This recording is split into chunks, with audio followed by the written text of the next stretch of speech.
Assalamualaikum warahmatullahi wabarakatuh. Perkenalkan, nama saya Nemo Pipa, mahasiswi Prodi Pendidikan Bahasa dan Sastra Indonesia, Fakultas Bahasa di IKIP Siliwangi, Cimahi.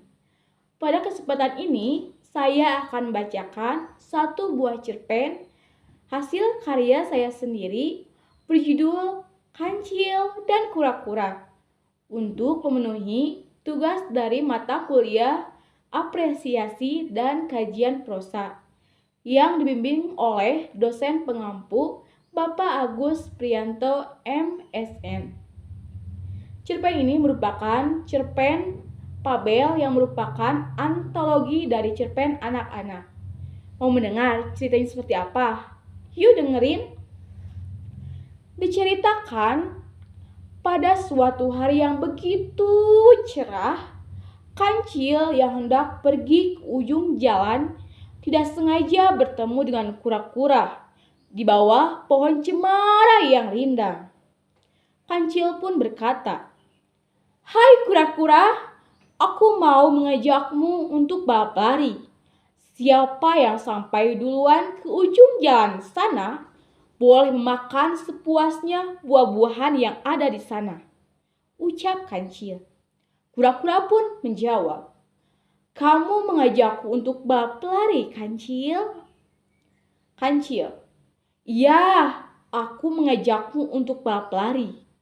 "Pasti kamu takut ya menerima tawaranku ini?" Kura-kura, "Hahaha," ucap Kancil dengan nada sombong. Kura-kura pun menjawab, "Sombong sekali kau ini, Kancil. Ayo, siapa takut? Aku terima ajakanmu ini. Aku pasti yang menang balap lari dan mendapatkan buah-buahan itu." Kancil pun menjawab, "Halah, pasti aku yang menang. Aku kan si juara balap lari. Sedangkan kamu si lambat. Bagaimana kamu bisa menang dan mengalahkanku?"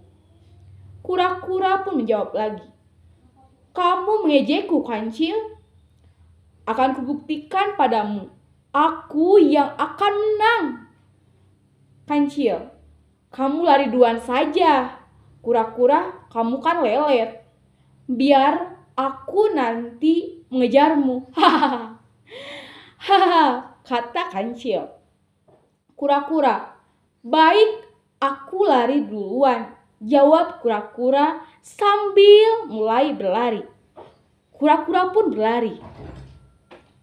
Dan kura-kura pun berlari terlebih dahulu. Sedangkan Kancil hanya berjalan dengan santainya karena dia yakin akan menjadi pemenang balap lari dan mendapatkan buah-buahan itu. Kancil berjalan. Tak lama dari itu, Kancil baru menyadari bahwa kura-kura sudah tidak terlihat lagi dari pandangannya. Kancil pun berkata, "Kemana selamat itu? Kok sudah tidak kelihatan lagi?" ucap Kancil sambil kebingungan melihat ke kiri dan ke kanan sepanjang jalan yang tidak ada siapa-siapa. Kancil pun mulai berlari untuk mengejar kura-kura yang sudah jauh meninggalkannya. Akhirnya Kancil pun tiba di ujung jalan, sedangkan kura-kura sudah terlebih dahulu ada di garis finish itu menunggu Kancil. Kancil pun berkata, "Cepat sekali kamu sampai di sini, kura-kura. Sampai aku si juara balap lari ini kalah." Kura-kura menjawab, "Sudah kukatakan kepadamu, akulah yang akan menang. Hahaha. Jadi bagaimana buah-buahan ini sekarang menjadi milikku?" Kancil pun menjawab, Ya sudahlah. Terpaksa aku ikhlaskan buah-buahan ini karena kamu yang menang." Kura-kura pun kegirangan. Asyik, akhirnya aku bisa makan buah-buahan yang segar dan lezat ini sepuasnya. Kura-kura pun makan buah-buahan yang segar dan lezat itu dengan begitu lahapnya. Sedangkan kancil hanya bisa menyaksikan kura-kura yang sedang asyik menyantap buah-buahan itu sambil menahan lapar. Kura-kura pun berkata kepada kancil, "Apa kamu mau buah-buahan ini, Kancil?" Kancil pun menjawab, "Ya, aku ingin buah-buahan itu. Pastinya enak sekali dan akan mengenyangkan perutku yang lapar ini." Kura-kura pun menjawab, "Kalau kamu mau, ambillah. Tapi ada satu syarat untukmu." Kancil pun menjawab dengan senangnya, "Mau, aku mau." "Syarat apa, kura-kura? Cepat katakan." Kura-kura pun menjawab, "Syaratnya kamu harus memaafkan aku." Kancil, Maaf. Maaf, untuk apa, kura-kura? Aku tidak mengerti." Ucap Kancil dengan nada kebingungan. Kura-kura, "Ayo katakan dulu kalau kamu mau maafkan aku." Kancil, "Baik, aku memaafkanmu.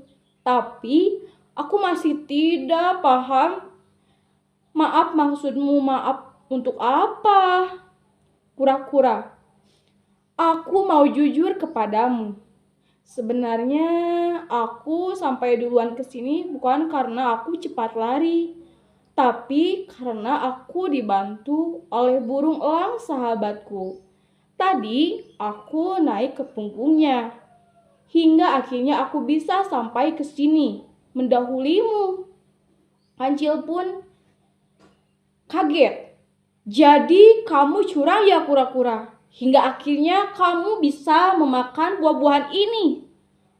Kura-kura pun menjawab, "Aku hanya ingin memberikanmu pelajaran, Kancil, supaya kamu tidak bersikap sombong dan meremehkan orang lain." Kancil pun berpikir dan terus menjawab omongan dari kura-kura itu. Ya, aku menyadari. Maafkan aku, kura-kura, karena telah bersikap sombong dan meremehkanmu. Tidak seharusnya aku bersikap seperti itu kepada siapapun. Padahal kita semua punya kekurangan dan kelebihan masing-masing. Akhirnya, Kancil dan kura-kura pun saling memaafkan satu sama lain. Dan mereka memakan buah-buahan yang segar dan begitu lezat itu berdua. Dan dari sanalah persahabatan antara Kancil dan kura-kura itu dimulai. Amanat dari cerpen Kancil dan kura-kura ini, kita tidak boleh bersikap sombong dan meremehkan siapapun karena pada dasarnya kita memiliki kelebihan dan kekurangan masing-masing. Kita juga harus memiliki pribadi yang jujur. Jika merasa salah, maka jangan sungkan untuk meminta maaf. Dan juga jangan enggan untuk selalu memaafkan orang lain. Begitulah cerita cerpen Kancil dan Kura-kura karya saya sendiri. Mohon maaf untuk segala kekurangannya. Terima kasih. Wassalamualaikum warahmatullahi wabarakatuh. Dadah.